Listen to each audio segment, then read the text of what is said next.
ఈ దేశంలో వివక్ష ఉంది. అది కులాల మధ్యలోనే కాదు, మహిళల మధ్యలో, పురుషుల మధ్యలో రకరకాల వివక్షలు ఉన్నాయి. అభివృద్ధి చెందిన దేశాలలో వివక్ష లేదని అనుకోకండి. అప్పుడప్పుడు మనం అమెరికా చాలా అభివృద్ధి చెందిన దేశం అంటాం, అప్పుడప్పుడు మనం చూస్తున్నాం.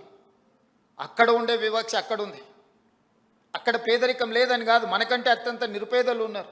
కానీ అక్కడ కష్టపడే వారికి గుర్తింపు ఉన్నది, ముందుకెళ్ళే వాళ్ళకు అవకాశం ఉన్నది. మన దగ్గర కూడా వివక్ష ఉన్నది, కానీ కష్టపడే వాళ్లకు గుర్తింపునివ్వాల్సిన బాధ్యత ఇంకా మనము నేర్చుకోవాల్సిన అవసరం ఉన్నది. ఇంకా మనం అవకాశం కల్పించాల్సిన బాధ్యత ఈరోజు ప్రభుత్వాల మీద ఉన్నది. అందుకే ఈరోజు ప్రత్యేకంగా మహిళా జర్నలిస్టులతో కలిసి, ఎందుకంటే నా ఈ ప్రయాణంలో చాలామంది మిత్రులు ఉన్నారు, మహిళా జర్నలిస్టులు కూడా చాలామంది వెల్ విషర్స్ ఉన్నారు.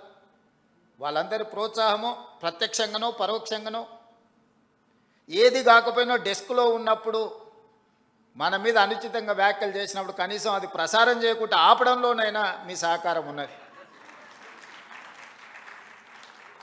చెడు అని భావించినప్పుడు ఆ చెడుని నియంత్రించడానికి మీరు అందించే సహకారం, అది కూడా ఒక రకంగా నా ఎదుగుదలకు ఉపయోగపడ్డది. ఒకవేళ చెప్పాల్సి వచ్చినప్పుడు రాసిచ్చిన దానికంటే ఒక 2 మంచి మాటలు కూడా మీరు చెబితే అది ప్రజలకు ఇది నిజమే అని భావించి, ఎందుకంటే మహిళలు ఏది చెప్పినా విశ్వాసం నమ్మకం ఎక్కువ ఉంటుంది. మేము నిజం చెప్పినా కూడా మా వాళ్ళు అది కొంచెం తక్కువ ఉంటుంది. అందుకోసమని ఈ మహిళా దినోత్సవం సందర్భంగా మహిళలనే కాదు, ఈ సమాజంలో సగభాగమైన మీరు, ఈ తెలంగాణ రాష్ట్రం అభివృద్ధి జరగాలి అని అంటే మహిళల యొక్క ఆర్థిక వ్యవస్థ, మహిళల యొక్క అవకాశాలను మెరుగుపరచాలి అనేదే మా ప్రభుత్వం యొక్క లక్ష్యము, మా ప్రభుత్వం యొక్క విధానం.